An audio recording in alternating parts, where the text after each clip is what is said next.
Hi everyone, welcome back. Today, not today, yesterday, I watched the Harry Potter 20th anniversary reunion thing. Um, and I know I'm late to the party. This came out on January the 1st. It's January like the 20th. 20th of January today. It's 19th of January. Um, but like, I just wanted to talk about it because Harry Potter has been, I won't say integral part of growing up, but when they came out, my mum was the first to read them. She used to read them to me before I could read. Um, uh, yeah, and me and my sister enjoyed the movies. So not a deep connection to Harry Potter, but we still enjoyed watching them.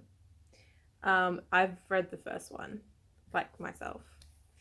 And that's about it. But I still wanted to talk about it because yeah, I have interest in Harry Potter.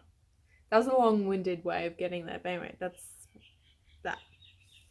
The production was really good. I thought, like, I mean, I haven't seen the reunion for like Friends, but that looked like a shit show. Like, it just didn't seem good.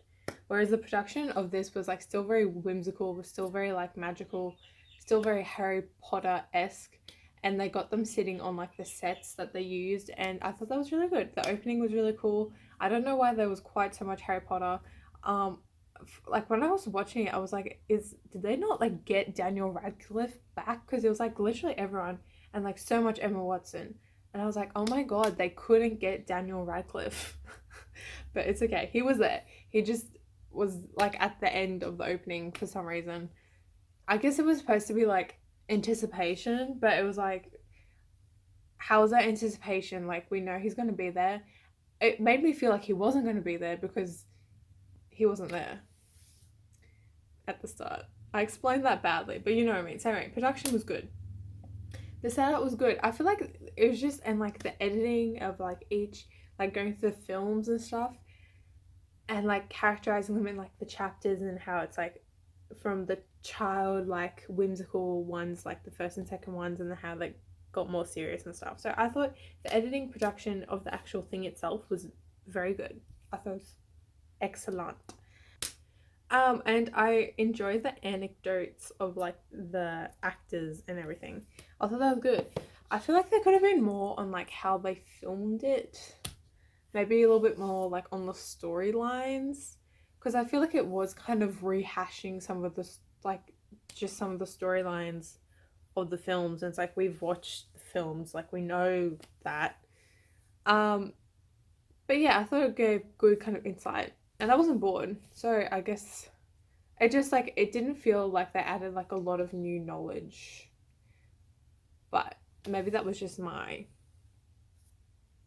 idea. And they went like film, yeah, I already said that, film by film. I didn't know that some people directed it actually. So they had Columbus, Christopher Nolan. I'm so bad with directors. Like I don't know them. So he did the first and the second one.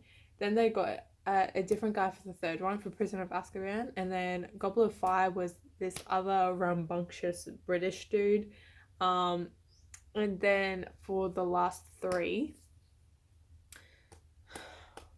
what were they called?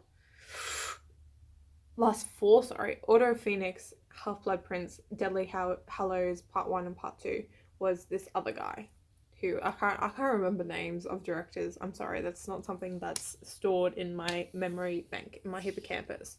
I'm sorry. Um so he did the last four. The My opinion, Deathly Hallows did not need to be split into two different movies. It just didn't need to be that way. All the clips, I feel like the standout thing was that J.K. Rowling was not there. She, they Warner Brothers had some like interview tapes from her from 2019, but she didn't actually come back specifically for this documentary. Maybe she thought the documentary was going to be made because it looked like the set, like her background was similar to everyone else's. It's just that it was taken like years before this one got released. And she wasn't in it a lot, and I feel like we could have seen more of like the original like her original, I don't know, creation of the story.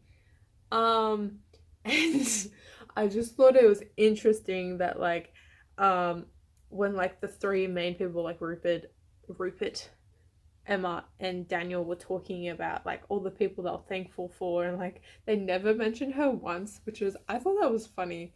I mean, I know she's disowned now. She's been disowned by everyone. Not that I feel sorry for her. She's like a really rich woman. Like she's doing fine. Um, and they claim I was reading this article about why she wasn't there, and apparently she just it was her choice not to be in it, which seems like absolute bullshit. But apparently that's what happened, and it had nothing to do with her comments on trans people.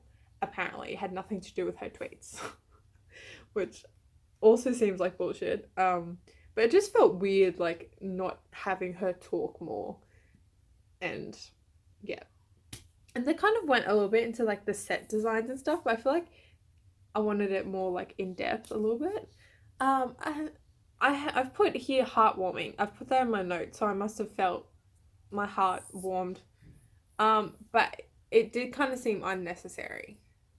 But I'm sure there's a lot of fans who thought it was completely necessary to watch an hour and like 40-minute reunion.